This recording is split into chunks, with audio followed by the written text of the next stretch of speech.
And we are back on the Urban Absurdity Show. I am OG Ron. And I'm Bionica. And man, we got something going on up in this motherfucker today. We definitely do. What we got going on? Something very exciting. Okay. Dun, dun, dun. That it? We need some, Give me some more synonyms. We need something. Give me some synonyms. Okay. Man, we got a legend in the building. You got the voice for it, see? We have a legend. They put an echo on it. We got a legend in the building today. Earthquake is in the motherfucking house. Woo! God damn it. God damn it. Did you hear the I love that. That legendary is going well, ain't it, for us, y'all? We're getting it in with that legendary, boy. Man, introduce your protege, mister. This is my man right here from the dirty motherfucker South, the ATL. My man, Spencer. Spencer Neal, he's my partner. He opens the show for me. Yes, sir. He's the opener, the feature, the everything. This motherfucker right here. That's dope. Trying to keep him straight. Start taking him out here on this press. Let him know. Yeah. It's a different kind of muscle right here. Okay. You know, that's a necessary thing. You know, get each one teach one. This is the one right here. This, you know. Well, we definitely got to ask him some questions later. Cause we want to know how it feels to just travel the world with the legend and open for him. Like, that's a big, you know what I mean? That's a hell of a burden. Damn right. Especially when you live at home with your parents. Oh, my God. Yeah, that's a big jump. So let's get into the legend, man. That's a huge jump. I try to tell this That's motherfucker. pretty big. Well, 1,000 people want his job.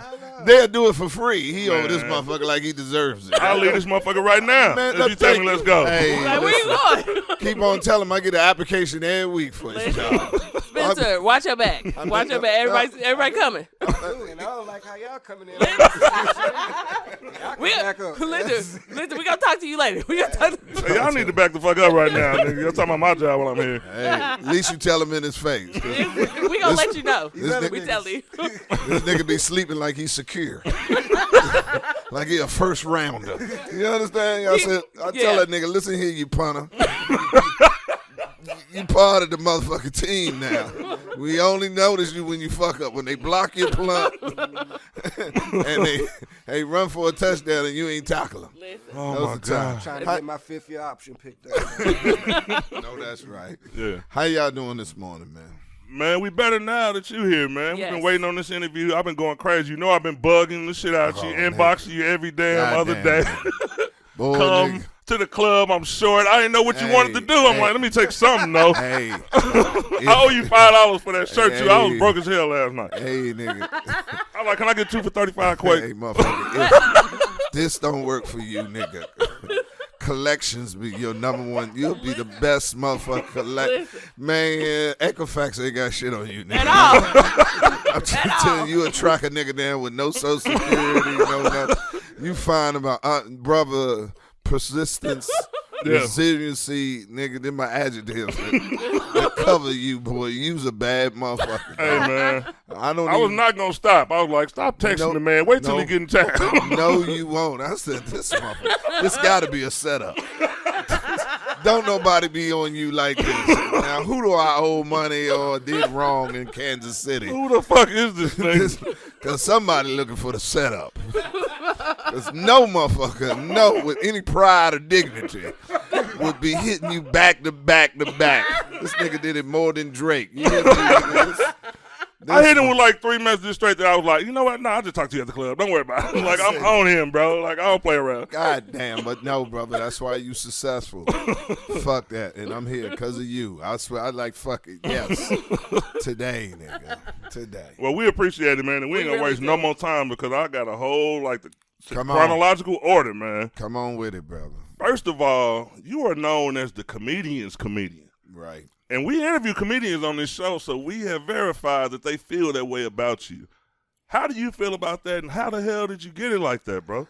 Well, first of all, you get it like that for the work. Second of all, it's the highest honor that you can get. I mean, a lot of other people need to be validated with comedy shows.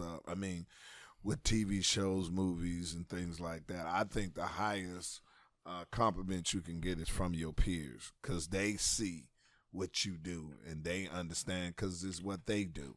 You know what I mean? Mm-hmm. And I've been having that title for a long time because, see, I used to own a club down in Atlanta.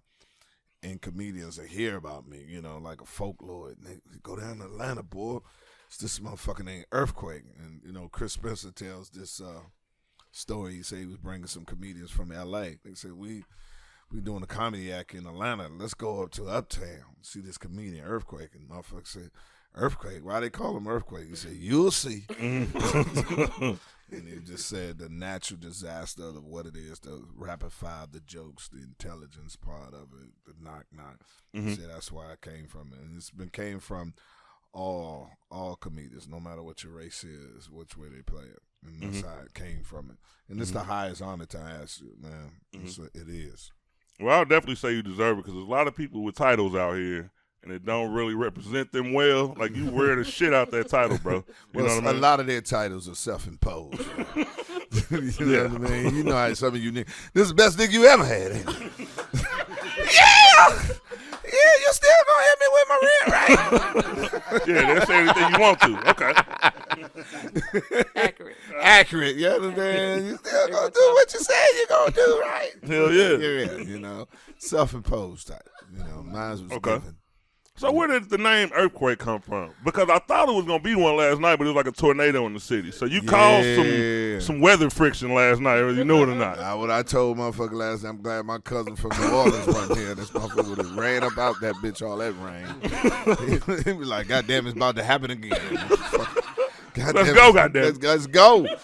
Fuck that mic. Let's go, Quake. I know rain when I know rain. This ain't rain. This is fucking, I know that's the last time. That water, don't fuck with that water now. That nigga still shook. Here come that water, goddamn. Here come that guy. Nigga ain't took a bath since, nigga. That nigga would, he a wash up shorty. You hear me? Oh, nigga, my God. He won't even fuck with the shower. Katrina done still got that nigga. I know water. Don't nobody know water like I know water. That's all that motherfucker say. I used to say this joke, I used to sit back and say, the reason why Earthquake is anytime a woman take every precautions to not to be pregnated and you still get pregnant, there's nothing else you can name that child but a natural disaster. Okay. But the real truth about it is, this was not this was just being a comedian was just the best decision that day. I didn't come out, you have all these, like Bernie used to say, his mama was crying and she was going through some stuff and she turned on and seen Red Fox and she laughed and he seen that and he said, that's what I want to do, make people laugh during that time. I don't have no fucking story like this. You came a different route. Yeah, I just, I'm that dude, man. And the dude that I am, I just try to make the best decision that day. I don't, and this was just a decision I made and a better decision hadn't came along. So it turned out to be what I was supposed to do. To answer the question, the reason I came up with Earthquake, because in case this shit didn't work, I wasn't going to fuck up my good name. So, shit wasn't in my name, goddamn. Yeah, people like, what's up, Earthquake? Nah, my name Nathaniel. I don't know no motherfucking Earthquake. I do. You are Earthquake. You got booed. You was that dude that they was throwing something. Man, that wasn't me. That wasn't me, dog. And I got that kind of family, man. They would ride me all day long, man. I heard he was down in Atlanta trying to be a comedian. Got booed. That wasn't me. What you talking about? They say he was going under the name Earthquake. Nah. Why would I not use my name if I was going to do it? But insecurity of the point that if this didn't come to fruition, man, I wouldn't fuck up my good name. That's all. And that's how I came with Earthquake, to be quite honest. Plus, Nathaniel Stroman just didn't roll off the tongue. When you're doing for a black audience, you need all the fighting chances you can. Yeah. They was back in the day when I was starting, they'll boo you just off your name. That's why some niggas had to go by Hamburger and Shucky Ducky, Quack Quack. We just needed a fighting chance up there. We wasn't good looking like D-Ray and the rest of them good looking motherfuckers. Okay. You needed something to get them off your motherfucking ass. Give it up for Nathaniel Stroman. Nathaniel Stroman? The fuck? Is this poetry?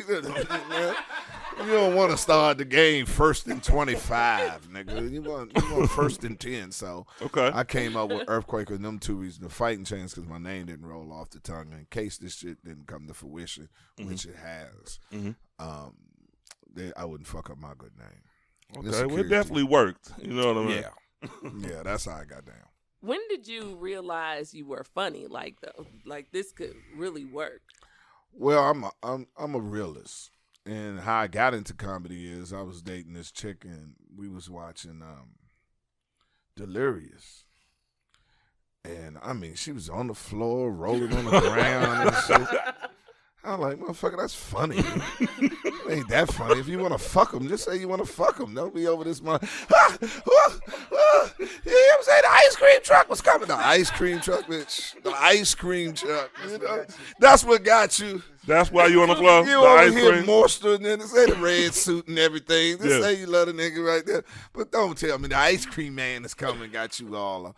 You're just jealous. I said, no, I'm not saying it's not funny. I'm just saying that is not the funniest shit I have ever heard. Mm-hmm. Well, you do better. I said, well, motherfucker, I bet you I can do it. Give me a little minute. Yeah, so I did 5 minutes, man, and shit felt good, nigga. Plus, he gave me $50. Yeah. Well, wait a minute here. Wait a minute here. Yeah. Wait, we got something here, Slim. We might got something to get the fuck out this military with. You know what I mean? And so about to get out the military was what I'm gonna do, what I'm gonna try. So I kept on just trying, and ain't nothing better came along. So that's how I got down, and it's been that way ever since. And nothing better has came. You know. Okay. It wasn't no epiphany. It wasn't no, that's what I want to do. You know. And all my stories lead back to black women, good and bad. I'm gonna leave this earth fucking with a black woman. I'm telling you something. Yes. Fucking. Oh yes, the fucking. Just said I'm gonna die, motherfucker. Fucking with a black woman. Hell yeah, you better, goddamn. Yes. Yes, listen. See, they take credit even for your death. Even for it all. Bringing you in here and taking you out. See that? You see that? See that? These niggas just can't die without me. Yeah. I gotta do everything. You understand? Gotta do everything around. You want to take credit for your death. It's a damn shame. Yeah, it's always. All of it. If you listen to any story, anything about me has something to do with women, and it's always a black woman. Something fucking good or bad. Okay. That fucking road. That's my resume. All right, we're gonna rewind real quick then. So you graduate high school and then you enroll in the Air Force. You enlist? Soon, man. Soon as I got off the fucking, soon as I walked across the fucking stage, man, I walked right into the military. Live with a mother that, man, I loved her to death, but boy, it was hard living in that motherfucker. That's why I envied my boy right here. He still lived with his parents, nigga. As soon as I was able to get the fuck out of there, I was gone. And I want to leave. yeah. He said, I'm about ready. He said, hold on. I didn't say I want to stay. Hey, Just listen. ain't lied it up right. Listen. I think you felt. got a good shot coming up. Listen, I was getting hollered at home for free. I said, fuck it. Might as well get hollered at for a check in the military. The fuck, this motherfucker. At least they give you your own room and everything. This motherfucker hollering at you and don't tell you what meals and nothing. Fuck that. Sign me up, Uncle Sam, because this mama shit ain't working. But and that's How long did you put in? 9.5 years, close to 10. I wanted to do 20, but the war broke out. Mm-hmm. And I told the motherfuckers, I don't mind practicing for war, but y'all motherfuckers fighting for real, man.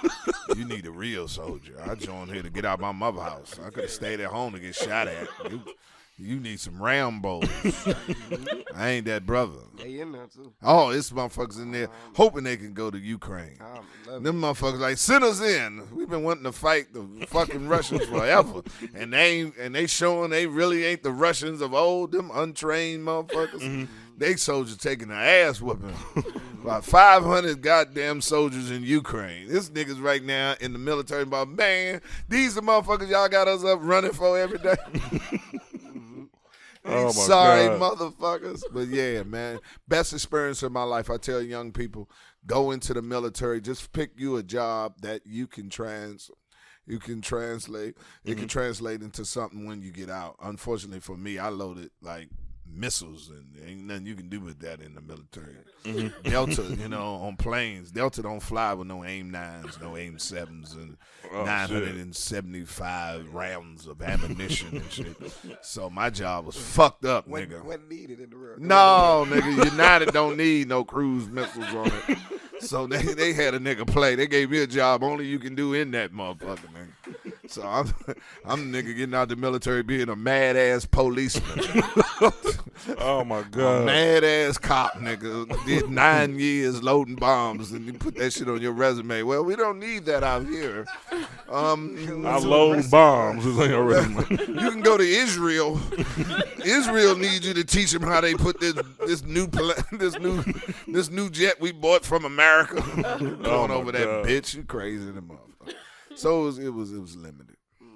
All right, so let's get to the comedy club then, because Yeah. I have been hearing rumors for forever, like you were the first like black comedy club owner in that city. Was that Dallas and Atlanta? No, what happened is, I wasn't the first in Atlanta. They had the Comedy Act Theater. And they had one in L.A. and they had one in Atlanta. And you couldn't, I was doing like white clubs because it was only one black club and the line was longer than shit. PPP loan application. They wouldn't let motherfuckers in. And the brothers didn't have no system. You know how Al is. No disrespect to us, but if you're going to get into a business, you at least got to follow the rules of the business. Sometimes we get in the motherfucking business and break all the protocols. And Comedy Act Theater was one of them. And one of them is, what I mean by that, it's a process for you to get on the main stage. Usually in any comedy club, the back in the day, you would perform at the open mic. And if you do well at the open mic, then they give you a spot when the headliners such as me get into town. They will book you. That's your reward. You've been doing real good. Come in here, crushing it on a free night for them to make money as an entertainer, killing it as your reward, the progression in your career. You go get to be on stage with a motherfucker. So I was kind of like a professional. I come there on Tuesday and on the weekend go hit down in Florida, coconuts and different things like this. So anyway, being a black comic back in that time, you couldn't tell a motherfucking chick use a comedian, because first thing, when you going to be at the Comedy Act? Well, motherfucker, there's other comedy clubs in the Comedy Act. Well, yeah. So, it's a stepping stone. It's like being in Kansas City, man. Yeah. Well, you get that going. You know that shit, But motherfucker, if you ain't there, just shits on you. You know what I mean? Yeah. So, I think I know her. yeah, I know you know her. It's an attitude amongst all their ass, They're breeded with that attitude. Fuck you until you show it to me, motherfucker. So, so to get that validation of a round, and of course I told you back has to be with a woman to tell her to come see me. Yeah. I keep on, and I finally got the owner of the club to put me on. I said, man, when you gonna put me on? He said, all right, man, this week you're gonna be able to open up for Paul Mooney. No shit. Yeah, he said you can open for Paul Mooney, man, Friday. So I said, great, nigga. I went back to the, yeah, motherfucker, you gonna come see a nigga? I'm at the Comedy Act this weekend. Yeah, I'm gonna be there. We gonna see if you funny. All right, then. Nigga, I come up Friday, nigga. You know how it is. This your birthday. You got to understand this, yo. This your first opening on here. Got the chick out there and everything. Uh-oh. I come up there like, so what time I come on? This bastard gonna tell me, what you talking about? I said, no, man, damn. you said this is my week. I get to work. I wouldn't say that. I didn't say that. I said you did. You said I was gonna open for Paul Mooney. Paul does a lot of time. Paul doesn't have opening acts. We just have the MC introduce him, and we don't put it in here. I said, you lying motherfucker, you tell me. He said, watch your mouth who you talking. I said, man, you is a lying motherfucker. I didn't tell you that, and that's why me and Sherman Golden is so tight. Sherman Golden said, yeah, you did. I was right there when you told him. So he banned me and Sherman. God damn. So me and Sherman got banned from the Comedy Act Theater. Wow. So I called my mother, which is, it all depends on how you raise. My mother is not a huggy, feely type of motherfucker. When you fall down, get your ass up. Then she ain't kind of run over and get your baby. She never raised me like that. Like, it's always like, come in here and learn to cook, because ain't no bitch going to cook for you. You going to have to feed yourself. She was that type of mom. So I called her in there, like, Mom, this motherfucker sit down here, told me I was going to be up here. And I got all these people out here and see me on here. And she told me, like she said, you can't. What did I tell you when you beat up that boy? I said, beat up what boy? He said, remember the boy got mad? You got mad at him because he wouldn't let you ride his bike? I said, yeah, he promised me I could ride his bike if I help him cut the grass, and nigga didn't let me ride a bike. I said, I'm going to tell you the same thing. What did I tell you right there? You can't force anybody to do something with their thing that ain't yours, even if they promised it to you. Yeah. You either got one choice, get your own or find another. And that's what I did. I went and found my own comedy club. So I got with this dude who was opening up. He was having little rooms. His name was Gary Abdo. He was booking clubs, little shit like Taco Max, little small motherfucking things, putting 2x4s and making stages, and we'll do it for $150. I said, man, instead of doing this, you need to open up. We need to open up a club. He said, man, we can't go up against the Improv and the Funny Bone. I said, no, a black club. So I said, listen, this is what we need to do.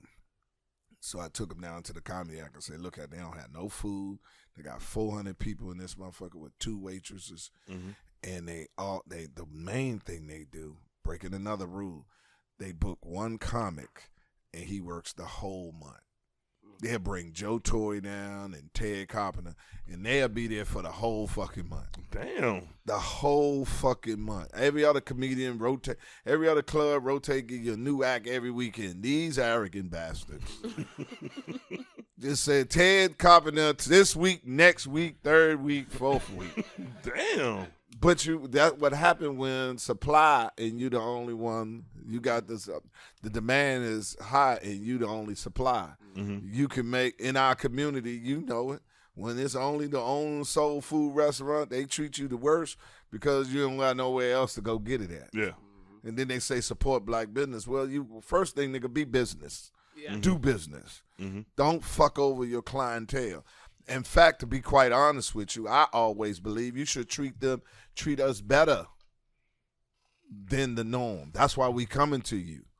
But a lot of times, they treat you worse. And us as customers too. Do not walk in there looking for half price because you don't ask for half price when you go to the other place. That's something else said. Yeah. So anyway, we both went out and looked for financing for the club. He found it. We found the number one plastic surgeon doctor in Atlanta. He gave us $500,000 after we proved that we could move money around.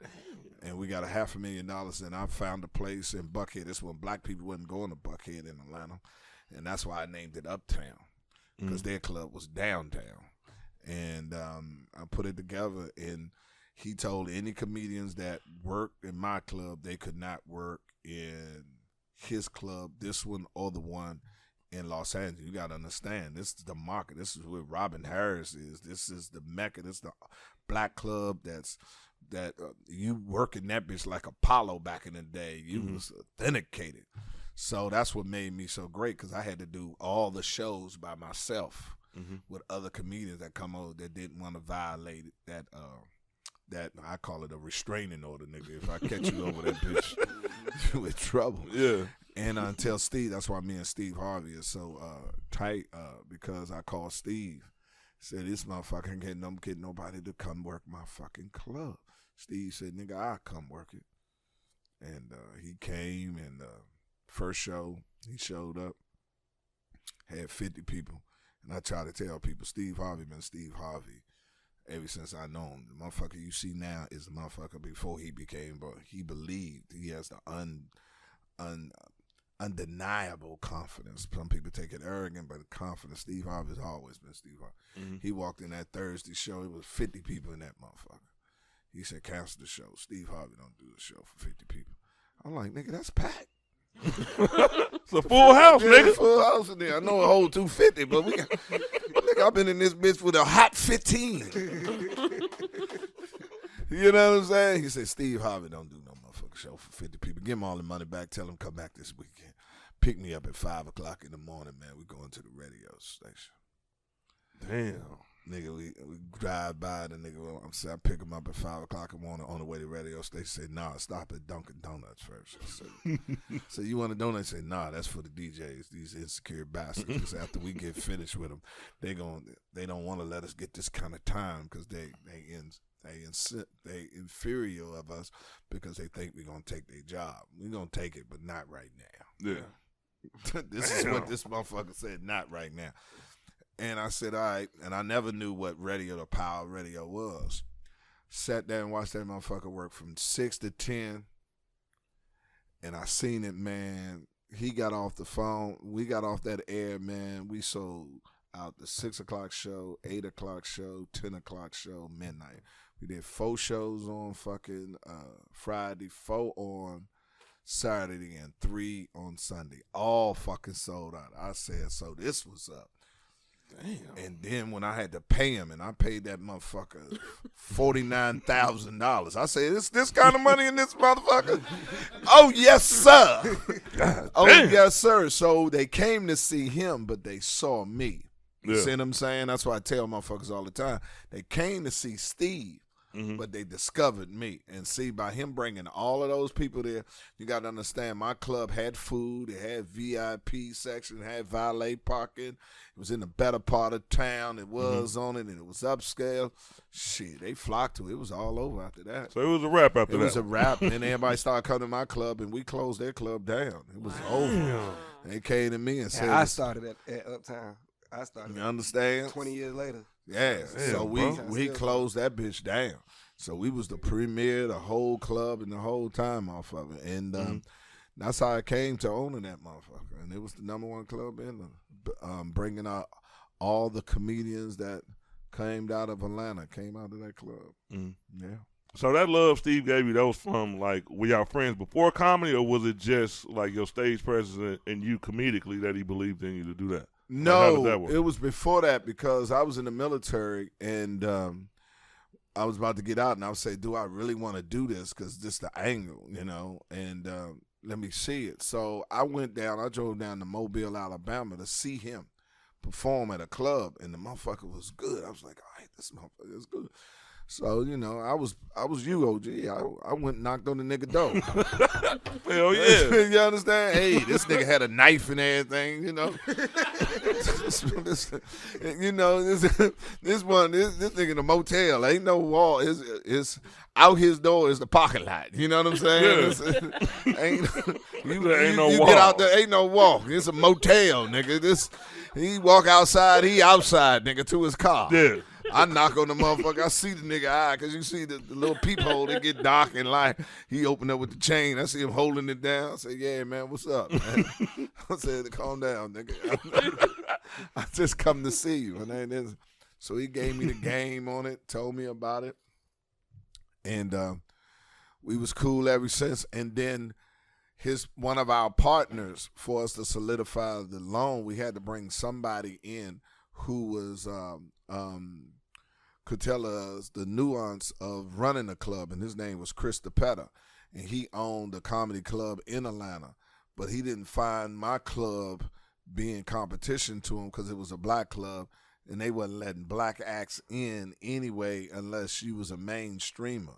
And you got to understand, that was before Def Jam and the rest of it. They never, ever allowed us to perform. So, you know, the improvs and the funny bones never saw us as a threat to them, because we wasn't their clientele. You see what I'm saying? Most black acts that came through their club was already huge, and by that time you had to go through the mainstream to be huge.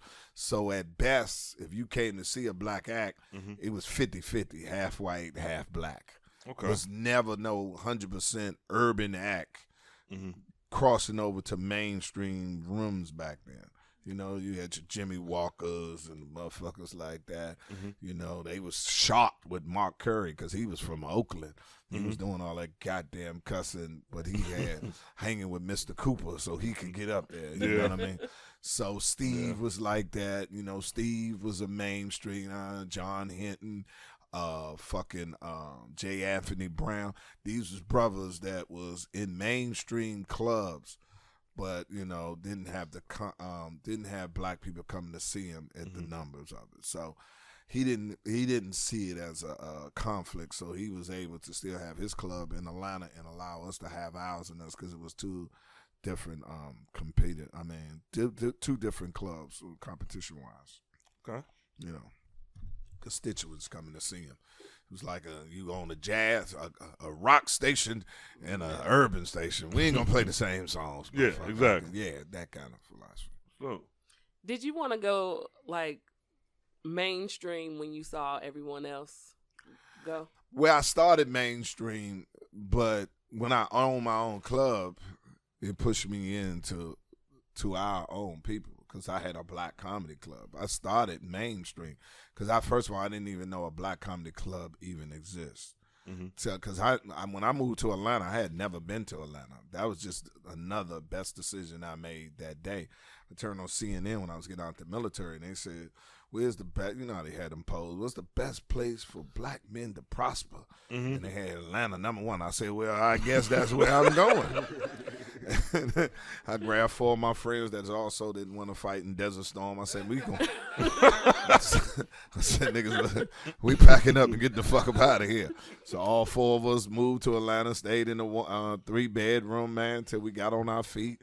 yeah. And it was the most beautiful thing in the world because that's when it was back when Atlanta was Atlanta. It was at the point that you ain't even had to pay for gas first. I'm the reason why the motherfuckers make you pay in Atlanta because I was filling up and leaving that motherfucking hoes on the side of the road and robbing them country motherfuckers, boy. I was doing them in, nigga. I never paid for no gas, motherfucker. Yeah, they stopped that shit. That was because of you. I didn't know that. Yeah, nigga. Listen, I remember.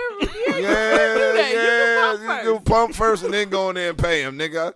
See, what it was is y'all ain't know what it is. This what happened is you pump it, and then when you put the handle back in, the little alarm coming in, dee-dee-dee, that's why a nigga look up and he'll see you. I was like, how did this motherfucker know when you finish? Yeah. But you take it off, pump it off, and then just lay that bitch on the ground. Lay that bitch on the ground, nigga. He still think you pumping. You halfway to Chattanooga. You already go. Lay that bitch on the ground. They said, we got to stop this motherfucker right here. I don't know who ran this bitch. I never knew that, though. Yeah, that was me, Slim. I went down there and fucked up Atlanta. I was in that bitch robbing them. I don't think I paid for gas for the first year I lived in Atlanta. Nigga, it was freedom all the way on that bitch. And you got to look at him while he walking around, while he helping somebody else. Yeah, that nigga ain't looking out here. Don't scare off. Drive real slow, nigga. You don't want him look out the window. You don't want to arouse no suspicion. No suspension or nothing. Just lay that bitch down. Yo, nigga, whole tank, nigga. I did that shit for at least a year and a half. Came one time, nigga say, nah, come on inside. What kind of shit is this? Nah, it's a motherfucker around here robbing the shit out of us. They done looked at you and said, yeah, come on inside. Come on to the window, nigga. How much you need on 5, y'all? Take this 20, nigga. Put 20 on 5. These niggas done fold the plan, nigga. It was sweet while it was sweet, nigga. It was sweet, nigga. Yeah. It was good while it lasted, Oh, though. it was a sweet ride, nigga. That's hilarious. Never paid no gas. Drove all the way to Florida, nigga. Oh, my God. I ain't never paid for no gas. Fly all the way, knock my hold on. I'm to a quarter tank. I can make it to Atlanta. Get some more of that free gas. Why pay for this motherfucking gas here? I tell them the whole time. Okay. All right, we're going to go to 2004. Yeah.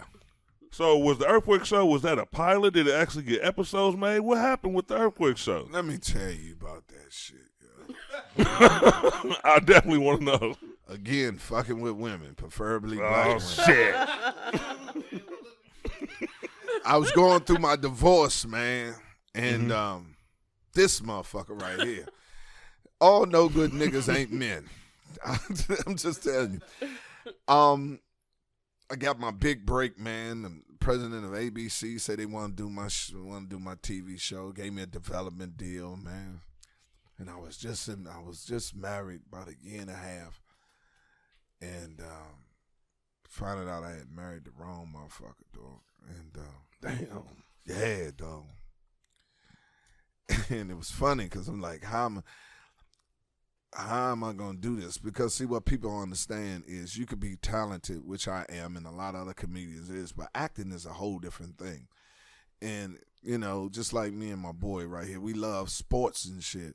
You get drafted as a quarterback, and you put an investment into a quarterback. They put somebody around him to teach him what it is to be a pro in the face of a franchise. It's a learning tool. Mm-hmm. And that's what I am metaphorically when you get a TV show and the show is about you. So if you're not an actor, you're a superstar. You need to put people around you who are solidified actors that you can bounce off with to help you learn while the show progresses. Take Martin, put Gina around him, Pam. Y'all might think them are sisters that have been studying since 16 college. They are well-seasoned actors. Mm-hmm. You look at Will Smith, when he had the Fresh Prince, they put stars around him, actors around him to balance off of it. So, nigga, I'm going through my divorce, nigga, trying to get it, and then I get cast. I'm sitting here, who I want to put on the show. And I get Harley Robinson Pete. Mm-hmm. Now, what I should have did was pick Don Lewis. But I'm in here, I don't know no better, man. And the producer who was giving me advice unbeknownst to me, used to date Harley Robinson Pete. So he trying to get her a check. Mm-hmm. So I like, all right. And then they tell me, oh, she's the black, I forgot who this white chick is, no matter who, Jennifer Aniston, equivalent Jennifer Aniston, chick back in the day. Anytime she gets on the sitcom, it immediately get picked up. And you got to understand, Harley Robinson Pete was a black woman for 21 Jump Street, and she was she was it. Got her play my wife, nigga. We on one. We about to make it. Yeah. This motherfucker sold me off for chicken chains.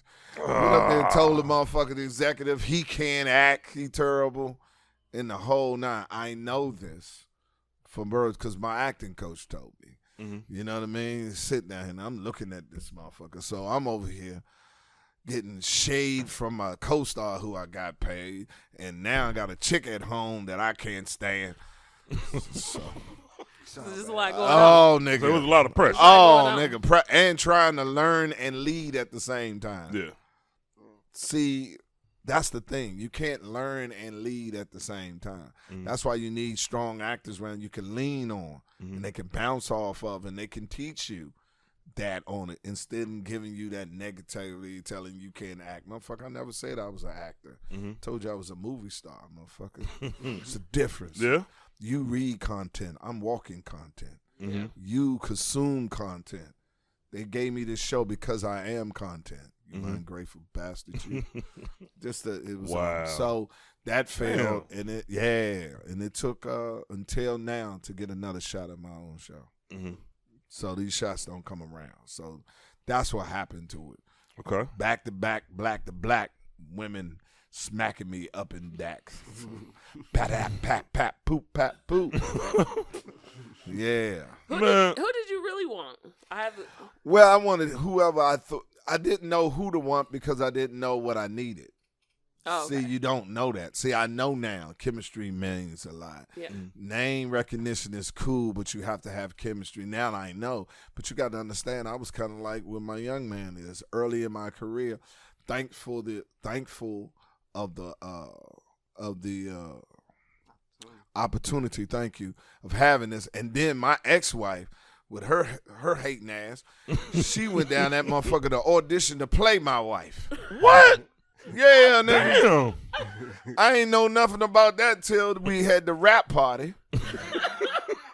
And I went to introduce her to the casting director for the show. I say, hey, this is my wife. And we know her. Said, yeah. Hey, Robin.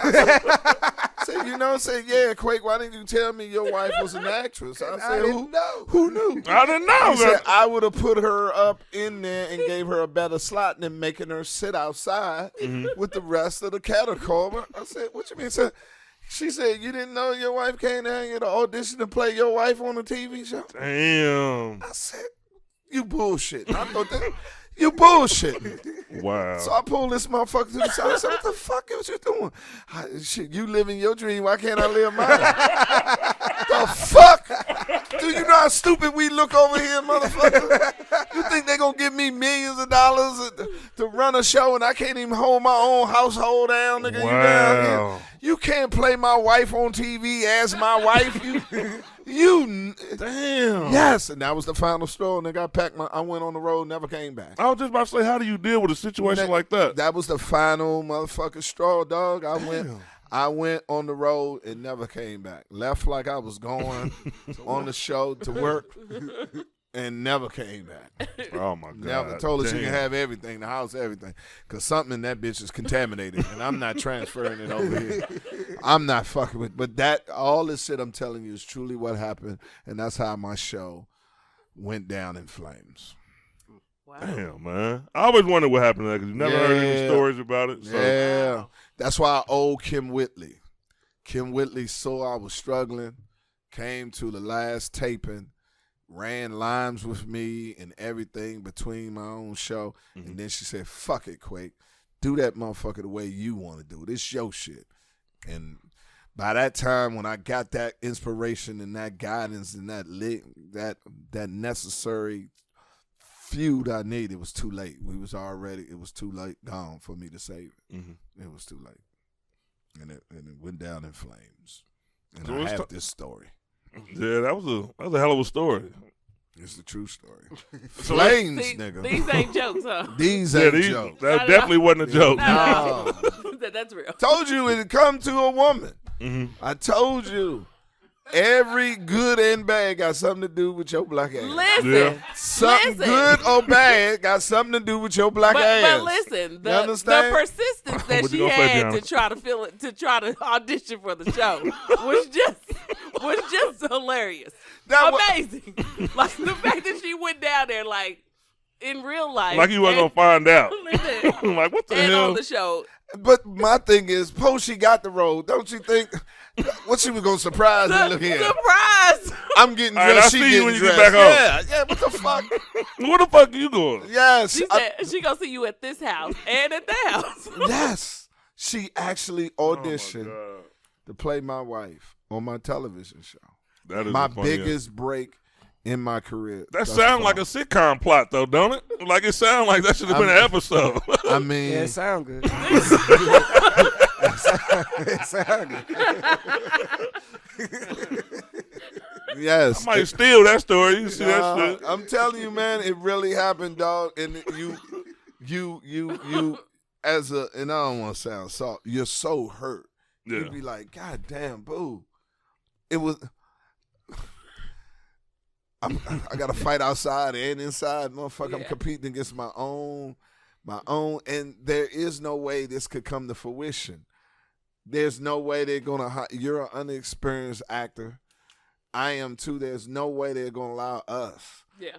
to have this. What it is, if you had any smartness of it, even if you had that desire, you allow your man to get through. He solidified that, and then you come back to him and say, baby, this is what I want to do. Right. Mm-hmm. Look into me, or all the people that's kissing his ass Yeah. that got to come through you. You say, before you go to this, you need to do this for me. Mm-hmm.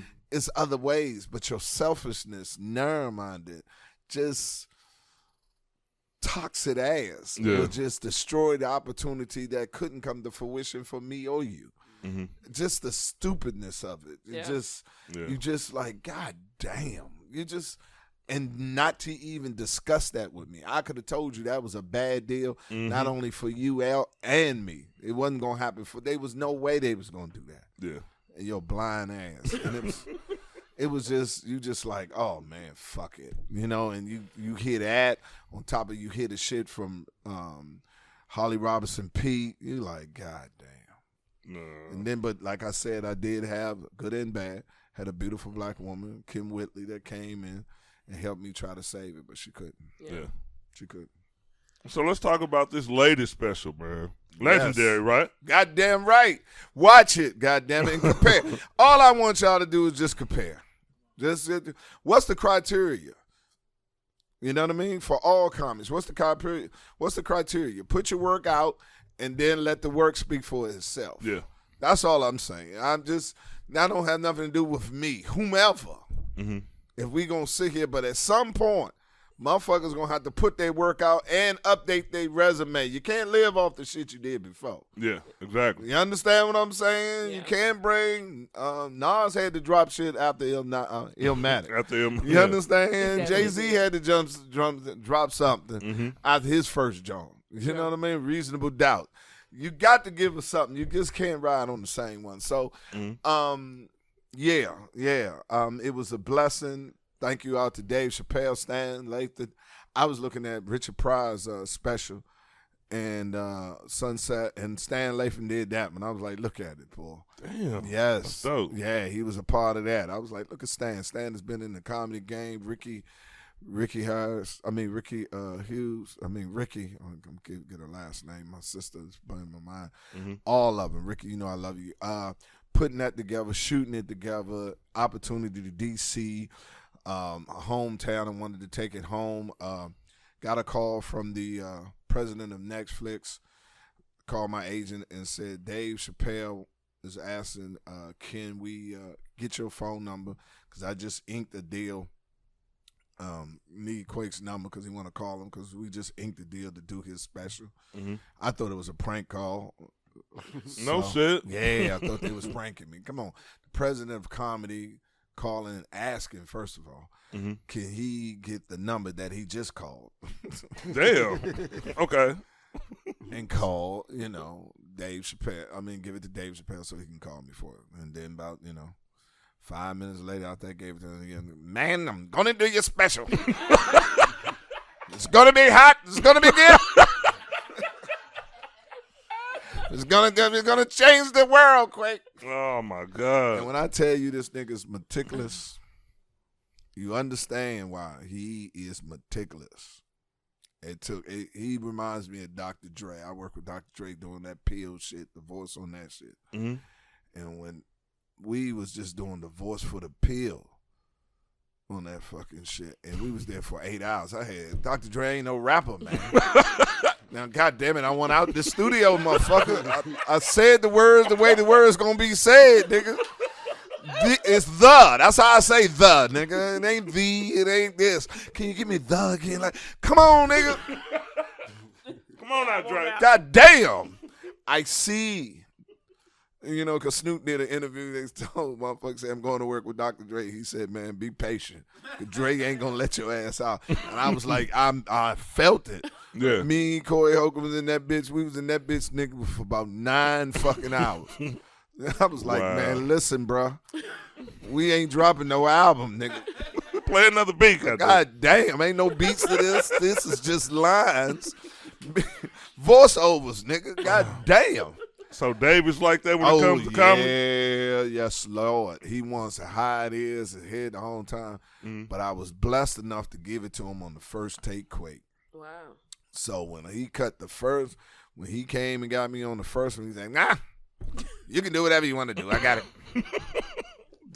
But how he wanted to drop it, when he wanted to drop it, how he wanted to put the other thing on, because you got to understand, all that shit that from the back, the shot coming out, he put the grimy part of it during the introduction. That was at the Comedy Store, mm-hmm. which brought it from like the introduction there and then into the venue with he put the shit together, and then how they shot it from the back coming in with Wale, mm-hmm. hitting Legendary and all the shit on it. All of that shit he did. I just sat back, me and Young went up to, what do you call it? The shack. Shack. Yeah, he got a shack up in there. We go up here. We went up there about 3-4 times. Damn, just man. sitting up that bitch, just chilling with him, talking about, I'm going to cut it. I'm going to get it together. We took it in, shot it in July. Poser dropped in, we was in the first quarter in August, September to go out. That motherfucker ain't dropped till February. Mm-hmm. Took him from there all the way to that. To decide to let that bitch go. And it was perfect timing because it was the last day of Black History Month. And that's how we promoted it. Get your last dose of this goddamn nigga shit. Right back till you go back to the Caucasian world. And you definitely gave it. Before you go back to Caucasian world, we're going to give you the last day of nigger shit. But, it was a blessing in my own objective of it was to capture what I've been doing for 30 years. Mm-hmm. You know what I mean? And like my fans, my new fans is doing so much for us. But my new fans, like, damn, that's great. Who is this dude? Mm-hmm. And my old fans, that's just Quake because I've been doing this for 30 years. Yeah. So it was a blessing. Mm-hmm. Like I said, a 30-year overnight sensation. And that's dope. It's about time you got it, man. As long Good as to see you on that big stage. Oh, man, that's good. And it's sweet over here, Slim. Oh, nigga, it's sweet. You walk in every white club, it's like you Moses. They part the Red Sea, and comedy club owners coming in. How you doing? Who I'm in with you? How you doing? White, black, and white comics looking. God damn it, there he is. Man, you earned it though, man. You earned it. Yeah, but boy, it's good to feel it, boy. 'Cause they come in there and give it to you, boy. You got that. Like Jamie say, you got that. You got the mist. You know, they just see it. The fog is over you. That kind of shit. Yeah. I gotta ask you this question now, because I know how I feel about it. Would you say that you underrated? No, because see, I tell comedians all day, you shouldn't need anybody or anyone to validate your success. Mm-hmm. I never did. I knew I was funny. My peers knew I was funny. Plus, I made a lot of money. And then, to be quite honest with you, I have the gift of gratitude. Mm-hmm. And what I mean by that, man, I think I have never walked on stage ever without thanking God for picking me out of all the other people that was in my environment, on the corner and everything, to bless me with a gift that allows me to just do what I want to do, live the way I wanted to live. Because the only aspiration I had in my life was to live like a drug dealer without the crack, without the consequences and the repercussions of being a drug dealer. You understand? You got the same goals. He said he need the crack. He just don't need the consequences of the crack. Exactly. Crack. There's no jail time. Yeah. The jail time, the killing, and all that. I wanted to live like that dude. Wake up in the morning, walk in the motherfucker aisle, buy new clothes, nigga. Yeah. Get up when you feel like it. Have a constituency that be waiting for you when you get up. Mm-hmm. That. Women love to be around you and all of it. I wanted that lifestyle without the consequence, and he has given me. And, you know, gratitude is, and I think a lot of people don't have it, is thankful for what you got. Yeah. Compared, because it could be a lot worse. I told my boy right now, man, I seen a dude cleaning up the street that looked just like me. I said, look at me. God damn. That nigga he got the same swag I got. I saw myself in him because I am him. Other than the grace of God, I will be him. Mm-hmm. And so, since to answer your question, when you have that attitude, you never feel you underrated or underrated. You know what I mean? You already won. You have already succeeded because you never allow nobody else's expectations to be put upon you. Mm-hmm. You know what I mean? And once, what we said previous, once you getting all the accolades from your peers, you don't need a TV show or a movie. I would like it, but you don't need none of those to validate your talent. Mm-hmm. And I didn't, and I never will. Okay. So let's figure out, how did you get into radio? How did that start? Was that something you wanted to do, or you just so funny, people just started saying you need to be on the radio? No, like I said previously, when I seen Steve do that shit, and then Steve took it to a level till he got a syndicated show, and he was doing that. And what that does for you when you have a syndicated show is nothing but an infomercial for everything you want to do. Mm-hmm. So you in 130 markets for 4 hours. So every one of those markets, you can go do a comedy show because you have already previously advertised in there every day for 4 hours. Damn. Compared to where if I come here, she has the comedy club owner got to buy a spot, pay my motherfucking thing, and hope you hear it in a 30-second clip. You're going to hear my ass 4 hours every day for every motherfucking day, 4 hours a day, 5 times a week. So I don't need a promoter. All I got to do is go rent out that venue, get on the fucking mic that I'm in and say, I am coming to Macon. Come see me in Macon, Georgia at 8 o'clock. The 2 shows on Friday. That's it. I don't need no promoter. I rent the channel and cut out the middleman and everything. It was beautiful. Most people can't do radio because, see, what you have to understand with radio, you got to be quick with it, and you got to understand you are nothing but the bridge from the song to the commercial. Mm-hmm.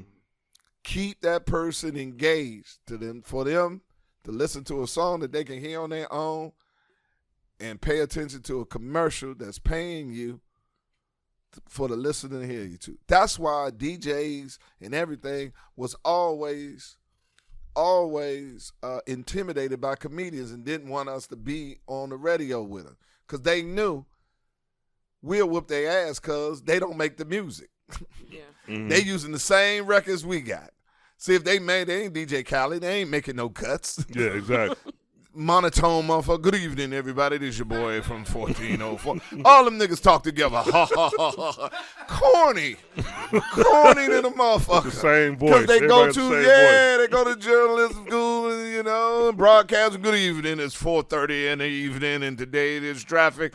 Did you know that if you don't eat cereal early in the morning, you would choke? Hey, it had a side chick-ass chick. Tell me, Carol, have you ever had...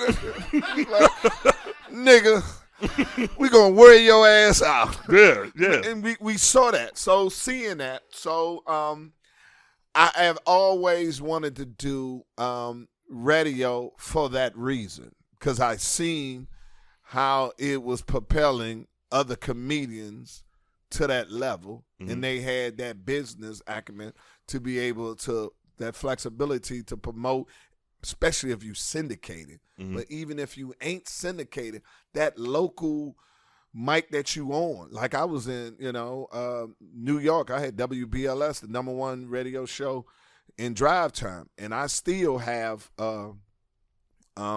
Father Day show that came from there. Mm-hmm. I do a Father's Day show, and that's because I had a radio show that I could promote that show of 10,000 tickets every time for, say, come to Father Days, because I'm tired of mothers getting all the shit and y'all just forget about fathers. God damn it, there's some good fathers out here. I know some niggas ain't paying their child support, but God damn it, we want something good too. Fuck all that. So give back to father. So yeah, man, it got into it. So I was good at radio because that's how I had to sell my tickets. And I tell comedians that all the time. I used to wake up in the morning. I never had the privilege of hosting Comic View or Def Jam. So I had to do what Steve did for me. Mm-hmm. Get on there in the morning, be funny as hell in the morning that people driving to work like, God damn it, we got to go to the Kansas City Improv. That motherfucker was on there, was killing. And that's why you do fucking press. Some comedians get that bitch and do an interview session. Yeah, it was cool. And then nobody fuck want to hear that shit. You are there to make a motherfucker say, who was that ignorant ass nigga on that radio? And I need to go buy a goddamn ticket.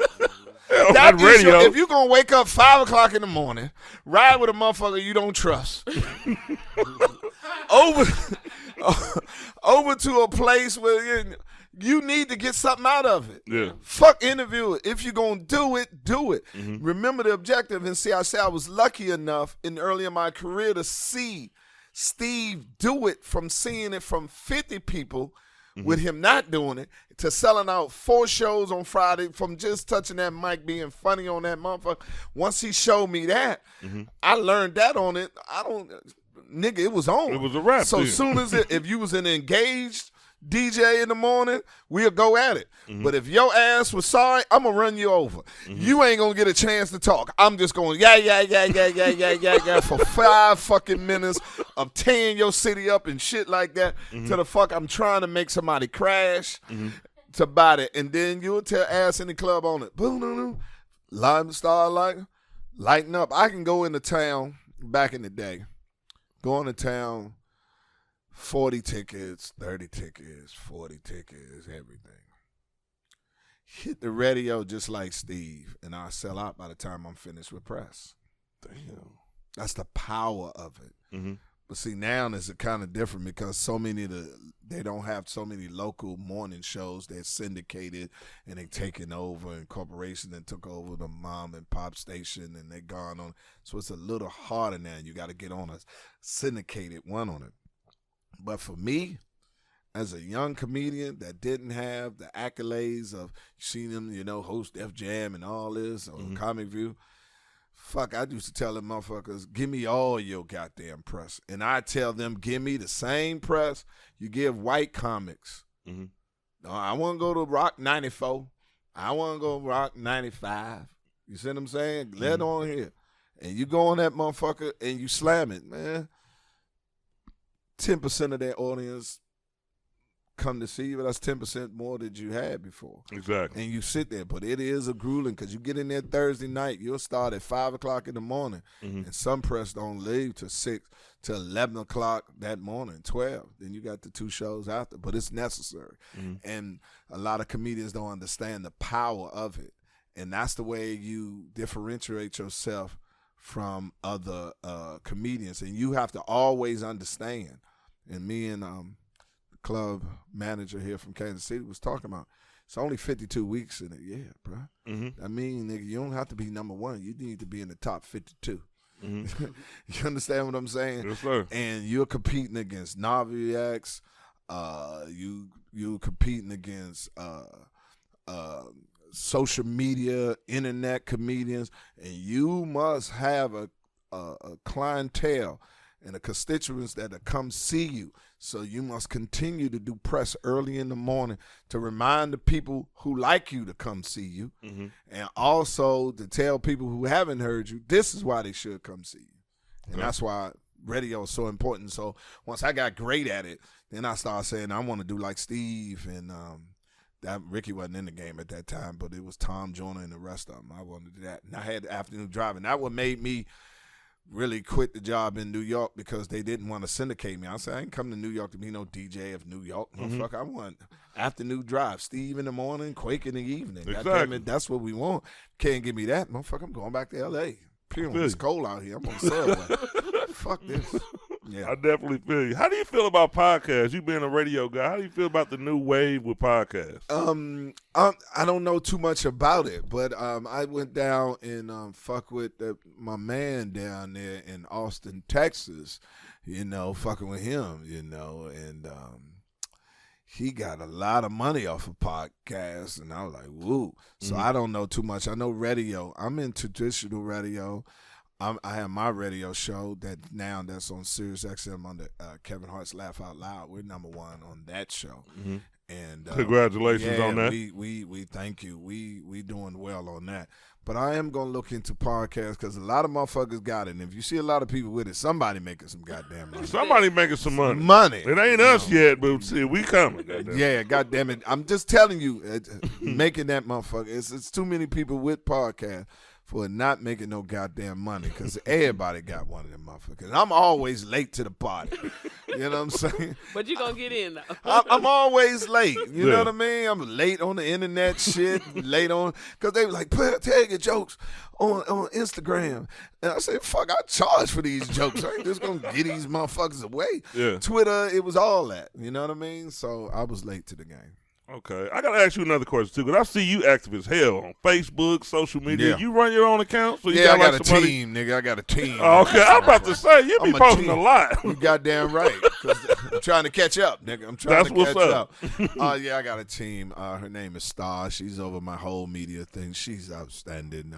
She takes it personally. The great thing about her, she knows me. We've been knowing each other for over 30 years. Matter of fact, I met her. She was a waitress at my comedy club that I told you personally about it. So she knows me, and I mean, she's excellent. I get just as many compliments on my social media as I do on my act. Nigga, God damn it, your Instagram. I wake up in the morning. That is my goddamn news. Nigga, where you find all that? I said, I got a motherfucker in the lab. Well, I'm watching her. I'm trying to get my shit like her. Yeah. She update that motherfucker, bro. Yeah. She takes it seriously. She know when to drop it and everything. Oh, yeah. Yeah. We're going to have some questions for Spencer. Go ahead, give some. I'm listening. We gotta ask you some questions. So, Yes, sir. How did you get into comedy?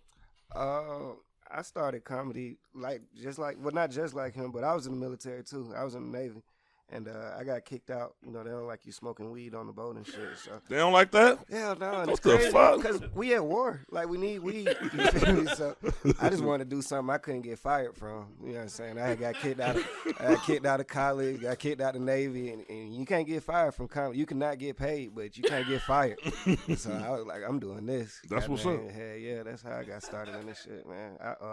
I started at his club, man. I started at Uptown. He wasn't in Atlanta at the time, but yeah, I started at Uptown about 10 years ago.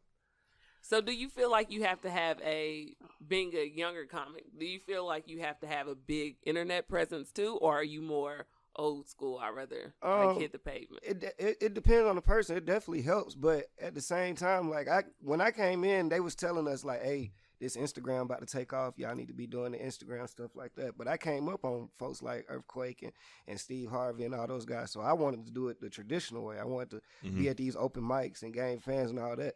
Hindsight, 2020, I should have been doing Instagram shit. Yeah. But yeah, I said I love the way I came up because my shit is pure. And, you know what I'm saying? I follow anybody. Like if we talking Instagram comedians and stuff like that, it's different. It's different. You know what I'm saying? Because that's a talent as well. Yeah. Doing Instagram stuff, that's a whole different talent that I don't have, and I'm not scared to admit that. So you know, it's just to each his own. You know, however you do it. All right. So last night I noticed there was only one feature. How much pressure is that? You know, it's only gonna be one personality that go up there before a legend comes out and just burn the rest of the fucking stage down. Is that pressure, or are you used to it now, or like how you feel about it? Man, I love it, man, because I get both checks. So Both of them. Another thing I did for this no good grateful don't moment. put nobody else on the show. And they could be putting other people on the show. I'm like, hold up, how this gonna affect what the fuck we got going? You know, me and you talk now. You fucking with my checks, Quake. Hey now, I don't give a fuck if the nigga funny. Fuck all that. What this money situation gonna be? So yes, no, it's no pressure though. You know, it actually helped me a lot to build up my time and shit. Cause you know, you being up there, you know, I probably came in. You start off with a hot five, so to build my, he gave me an opportunity to build my setup. I've been with him like we going on 3 years now. So just doing that every city, you know, every night, it definitely made me a stronger comedian. So yeah, it's not pressure anymore. It's more anxious. You know what I'm saying? To get up there and work out and do this shit. Yeah. Man. Well, shoot us a couple things you learned from Earthquake. Just like it could be comedy, life, whatever. All this shit, man. You learn from everything. Like I'm with him so much. Like just like these stories he telling y'all, man. I heard him and like I appreciate him for even opening up and telling me this type of stuff. Like just the same way he said he went and saw Steve Harvey do the radio. I saw him do the radio the same way, and I was like, man, this shit is awesome. Like, and I remember the first time I got on the radio with him, I was up there talking, and I was doing the monotone shit like he was saying. He was like, man, shut the fuck up. I tried to give you a chance.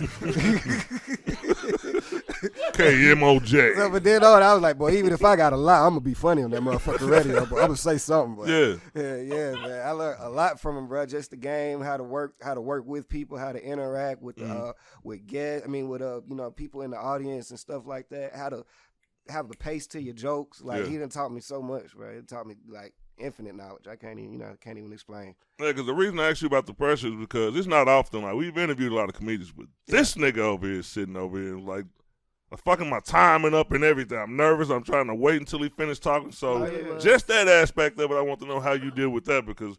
Like me and her, we do the podcast. We freestyle here by ourselves, but there ain't no legend sitting here with us. You know what I mean? Well, no, you gotta know. So, I know him now though, so you know what I'm saying. Like we got just like y'all got a chemistry. You know what I'm saying? We got our chemistry. I ain't gonna say we Shaq and Kobe, but he's Shaq and I'm Derek Fisher. You know?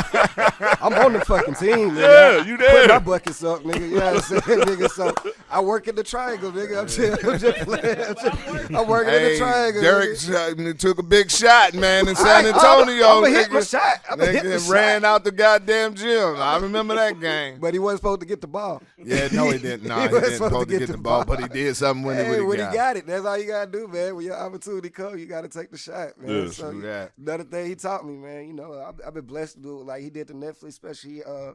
He let me open up when he did it in DC. You know what I'm saying? Hell yeah, man. If you watch it, you know, I know y'all seen it. Hell yeah, I was watching it again last night. Pause it at 35 minutes and 58 seconds because I'm standing right there with this nigga. I'm standing right there with this nigga. So screenshot that. You just pause it, 35, 58. Nigga, what? My girls can't even talk to me no more unless they call me, hey, sweetheart, you know I don't go by Spencer. Hey, 35, 58 now, you know what I'm saying? Like, that's my numbers, yes. That's my numbers. You feeling lucky today. 35, 58, boy. Try it out. Man, that is dope, though. Hey, man, tell me how was it to meet Dave Chappelle? Did you get a chance to hang with him, or like how did that work? Hell yeah, I hung with him, man. It was a blessing. It was huge for me, man. You know, that's like the Michael Jordan of our shit. So you know what I'm saying? You meeting this GOAT who got these powers. Like, he a superhero, you know what I'm saying? Yeah, he really is. To see him, like, to actually see him on TV, even to, you know what I'm saying, to be with Earthquake. Because, like, when I told my daddy I was going to do comedy, that nigga, like, he didn't believe in that shit. He bought me a lawnmower. Like, he never, like, he never. Yeah, what? But You just need a rider, nigga. but always, bored. but always though, like even before I wanted to do comedy, my dad's favorite comedian was Earthquake. Yeah. So like when I was in high school, before I even thought about doing comedy in middle school, like he always used to talk about Earthquake. I always used to talk about Earthquake. But he never believed in my comedy. Like he always used to say, you know what I'm saying, you need to get a job, fall back plan, you know what I'm saying, when you moving out, shit like that. And then Give me a date. for real, as soon as I got with that nigga Earthquake, he was starting telling people, I knew my son could do it, but that nigga always had it in him, but that's my son. Like, nigga, shut the fuck My up. son done made it, He done goddamn. made it. Like I told him, I just told him, he was telling people like, I just told the boy to live his dream. Yeah. That's all I said. So what the Goddamn. fuck you said? I was right there. It was that the lawnmower still parked at the house. Come on, brother. Yeah, man. Oh, So, and it was so that was big. That was bigger for me. To meet Dave Chappelle, that was bigger for my parents. You know what I'm saying? Just I wanted that so they can see that, you know what I'm saying, the stuff I'm doing actually paid off. Yeah. So it was just a blessing. That's all it was, man. Huge blessings on blessings. And these are true stories, man. True, not count. Because his mother came to me and said, What she you said? know, listen, man, I met his mama the first time. And this, everybody, you would relate to this if you had to. She said, how you doing, Mr. Dirk? I said, you got my baby? She said, all right. I said, yeah. I said, do you got my baby? I said, yes, man, I got it. All right, she said you got him. Come on, let's go there. Grab her husband. He in good hands. Let's go. Let's go. Gotta ask you twice. Yeah, They get 2 yeses. Like she dropped him off at the daycare. You know, you got my baby. You got him. You got him. Okay, he good. Here's his diapers. Here's his things on it, and his snacks in there. Take him all and drop this nigga off like he was at the daycare. I said, Oh, my You God. know, you holding this. I'm holding this nigga.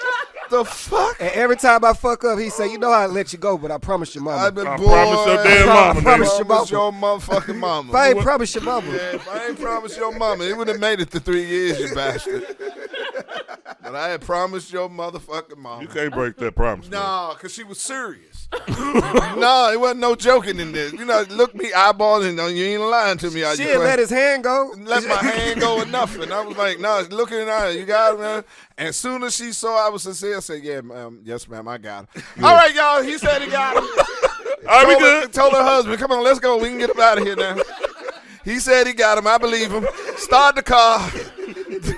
I said, God damn. All right, sir. We'll see you when you get back. Yeah. Have a good time. Hey, well, I got to say this about Dave, though. Dave came to Kansas City a couple of weeks ago. Now, I was feeling myself for a little while. We've been doing a podcast about a year and a half. Had some really, big stars on here. Earthquake up in there now. When Dave came to town, man, he shut this motherfucker down. I got a few homies that can, if I can't get in touch with them, they can get in touch. Thought I had a little network going. Dave don't answer nobody. Nobody. I done tracked his publicist down. I done on Instagram. I'm in her inbox. She like, Dave already told him, don't y'all answer no. You know how you search celebrities' pages and you might find their cousin or something? I'm that nigga. Like, I'm going to find Dave Chappelle, but nobody. But I went to that show, bro. It was like that was the best comedy show I've been to. Sorry, Quake. Okay. Seeing Dave for the first time, you second though, goddammit, right Ain't there. no problem seeing it. I never take that. It's subjective. What's funny to person than another. Not Dave saying is he's great. funnier, but it was just that show. I guess it's the first time I've seen him because I just been looking at Dave Chappelle like a certain way. You know what I mean? It was just like Yes. Chappelle just bloomed late. He been around forever. Man, Chappelle is. Then all of a Y'all sudden don't- he turned into a super comedian. Chappelle, y'all just don't understand. Chappelle has been our LeBron James forever. Mm-hmm. He's a phenomenon. Since 14, he has been the chosen one, the golden child. Mhm. When I got my deal, I told you about my TV show, Dave Chappelle had 18 deals. Dave, it was not a network that Dave could not have a deal with. We went to Montreal and he performed, man. Everybody flocked around him like he was Tiger Woods in comedy. You just don't understand. He has always been that. And I knew he was the shit because first of all, how I met Dave is I booked him at Uptown, and my partner did. I didn't book him, but I looked and found out how much we was paying. I was like, "Who this motherfucker? giving all this money for? He's Dave Chappelle. He's the funniest dude up. I said, well, he's from my hometown, D.C., you know. Yeah. Game want to recognize Game. I said, Yeah. fuck it.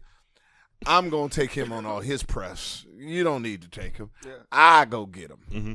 Picked him up from the airport. You'll see it on the thing. When I picked this motherfucker up, we smoked some blunt, dropped him off. I said, I'll come see you in the morning, pick you up, do the media run. Did all that shit.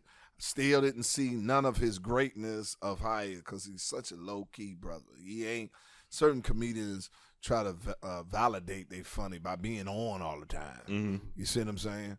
Dave wasn't even that, and he still ain't that today. And when that motherfucker, boy, got on stage and he did this joke, and it's classic. He said he wrote it the week that he came to my club. How did they come up with the word nigga? I saw that. I said, I see why. Yeah. Gang recognized Game. I was like, God damn. Mm-hmm. The fuck? You know, this kind of shit you push a girl. God damn it, fucking with you. I missed that joke. Yes. Yeah. It was from then on, it was great. And so no. Greatness. I always say this. It ain't nobody's top 5. I don't give a fuck who you are that you should be in, white or black. For sure. Latino, I don't give a fuck. If you ain't in their top 5, then we really don't like comedy the same way. That's all it is. That's all right. Oh, thank you. I agree. I think you got great teeth. You know what I'm saying? All right, let's kick it in, Bianca, before we end it. Okay, so we ask every guest on our show Come on. what are their top 5 comedians Ooh. and top 5 I was funny wondering how he was movies. going to feel about it. I was a little nervous, but go ahead. Some people just are like, I just don't want to answer. It's because it's subjective. You know, what's funny to everybody is funny to another. I'm kind of at a disadvantage because I don't watch other comedians because I don't physically write. So to keep my thoughts pure and not contaminated, watching other comedians, I don't want to think I see them and then later on think I came up with it. But that being said, Dave, Chris Rock, the Dundada of all of us, Eddie Murphy. He is. He's just on it. Corey Holcomb, just because. Uh-oh. No, I love Corey because of his fearlessness. Yeah. He don't give a fuck. Any man that do his act like that is Spellman. All woman. You hear me? All women's college. You understand? That's nuts. Yeah. You understand? For that, that's the ultimate confidence. And I am what I am. You gonna tell me you ain't gonna move on it. Mm. You know what I'm saying? And George Carlin. Okay. Yeah. And that's a solid-ass top 5. Yeah. George Carlin. Sitting on it. No disrespect to any other of my friends on it, but those are the ones I think of right now. Smoke a blunt and I might come with another 5. But right now, at this time in a room in Kansas City, this is the one we're rolling with. And see, I didn't even put myself in there, so how can you be mad, motherfucker? Didn't even include myself. This is a good list. Okay, Thank you. movies. Ooh. Trading Places. That is always on. Yeah. You understand what I'm saying? That's always on. Hustle you. That is classic You shit right there, understand? though. Tell a hooker, hustle you. You a prostitute. He was appalled by that shit. Yeah, he was appalled. Hustle you. It was all a nightmare. I was broke, and it was all because of this Negro. God damn. Nigga, that motherfucker. Didn't I tell you all my bitches at? My bitches, the limo, the foam in the limo was broke. That's why I couldn't go down and get in contact with my bitches, but you wouldn't know that because you're a big Barry White eating motherfucker. The funniest movie list we ever had. I'm telling you, nigga. I'm telling you, boy, that motherfucker get me. Again, nigga. Oh, man. Harlem Nights. That's always on. Oh, come on, nigga. Yes, that's Yeah. always on. Come the on, list. nigga. You can't even fuck with that one right now. No way. Put your mama on the phone. Yeah, listen here, Carol. I ain't never come home. You take care. That was the hardest line ever. Nigga. Nah, there's some lines in there, man. Oh, you want to shoot me in my pinky toe? Oh, shit. Nah, I got to cut you. Now I got to cut. Just eat the goddamn little drop of goddamn orange juice and shut the fuck up. Why Oh, would you she just was so bad. Nigga. Oh my God, that was dope. Just Yeah, don't you. understand who would leave a swig of juice. With a swig of juice. Well, drink the shit and shut the fuck up. Now you know she love you. You know she love you. She talking different. Oh my God. You understand? Oh man, I'm an all Eddie man. I mean, I'm telling you, dog. And motherfucker, coming to America. Yes, sir. You understand? Yes. I wasn't too much on the two, but the one nigga. Yeah. It's a goddamn shame what they did to that dog. Now that one had a million sayings in it. You can say right now. Everybody know what you're talking about. Earl, get your ass up. You gonna pay that rent. Faking like you done fell down the motherfucking steps. And don't try that falling That'll downstairs shit shit either. again. Oh, who was that actor? That nigga. I remember that nigga. I don't know his name. He said, "Don't fall." That was a powerful 30 seconds. Falling down the aisle. You know? Oh man, of course Fridays. Okay. Just to show, you know, and I tell motherfuckers, if you put a quality skit a quality fucking script together and not letting everybody just tell jokes, nigga. Let them be a storyline with funny people in it. It can do well. So those are mine, man. Okay, that was dope, man. Okay, let me see. And you missing one. You got both Fridays. Yeah, and then no, one Friday, and then you can go head back with Boomerang. Oh, Man. you got to coordinate. Yeah, Okay. You know something about Boomerang? How old are you? Hey, I know Boomerang. I had to ask him because Hey, you know what? Yeah, I know Boomerang. I I'm just about to watched say, let me it. rewind for a minute. He's talking about he came up on Earthquake. I looked at him like, nigga, he I was know, like I'm 30. 21. I'm 30, but shit. Now, Okay. when I got older, you know what I'm saying, I wanted to know what y'all was laughing at. Oh, So yes, sir. I just saw Hilarious. Trading Places like last year. So I recently know what y'all talking about. Boomerang as well. So Yeah. yeah. David Allen Greer, all that, man. Yeah, man. That's what's up, man. That's the know I- real Gotta fun. bang that pussy. Gotta bang that pussy. That man came back out the bathroom, his jacket was reversed. Man. He had a mushroom on the You inside. had the inside The out. mushroom lining. You, Just man, think you about sleep. your mother and father in the bathroom fucking at your boy's crib. And they coming out there. And just like you was talking about how they Bro. put actors around Martin, they Teach Campbell, she's at Boomerang and she holding up the signs from When she across the- outside. Yeah. Don't fuck him, girl. Yeah, that shit was classic, bro. Yes. Boomerang is classic. Yes. yeah. Okay. I like this list. This is a good list. Man, I'm gonna say this. You want to get a top five? I gotta get Spencer's picks, and then we'll wrap it. Yeah. Let's see what your comedy and movie game like. Oof. Uh-oh. Mine a little different. Top five comedians. You don't name stuff we don't. He gonna name stuff we don't know. Well, your top four, we already know one. Yeah, for sure. Knock him out. You got to throw in. I love Kevin Hart because like he's the new generation Eddie Murphy. Like what he's done for the game. Cat Williams. Yes, sir. That first special, that Pimp Chronicles, it was just like that was like amazing to me. That was amazing. That selling weed and shit, not deaf, like all that shit. Yeah. Classic cat. Of course, Dave Chappelle and Chris Rock, just because he used to really go there. Like, Okay. That's a good list. Yeah, for sure. Another strong list. Look, we didn't. They ain't fucking around. We can see weren't that. Sure. I know, I got you. We weren't sure. Yeah. OG only fuck with real niggas. Yeah, we see that. We see it. We see it. Yeah. Now my movie list, it get a little crazy. Here we go. Let's rock. National Security. Okay. That's Martin. Okay. It's tough. Rush Hour, Okay. as far as comedy. Pineapple Express. There you go. There you go. Stoner flicks. Super Bad. Okay. Another one. These hilarious movies to me. And the last Nigga be one- watching movies. Oh, yeah, I'm a movie connoisseur. Yeah. And the last one I'd probably say, top comedy movie I can watch. Did I say Malibu's Most Wanted already? No. Nope. Throw that in there. Okay. Yeah, that's a hilarious movie, bro. Okay. Hilarious movies. You know what I'm saying? So, yeah, that's my five. I go with that. I watch that shit once a year. It get better and better. What, Malibu's Yeah, Most Malibu's Wanted? Most Bro, that's Wanted. my shit, bro. And like Anthony Anderson and Tay Diggs, like they was killing it. Don't do it, Bloodbath. I got the color. Don't do it, Bloodbath. Oh my God. Yeah, that's my movies, man. So yeah, that's my list. That'll wrap me up. Man. All right, well, I'm going to say this, man. This has been one of the dopest shows. I want to say this, man. I really do think you are one of the legends of comedy, man. You're a true king of comedy. I think you're underrated. You a little bit humble, you know what I mean? I think you way...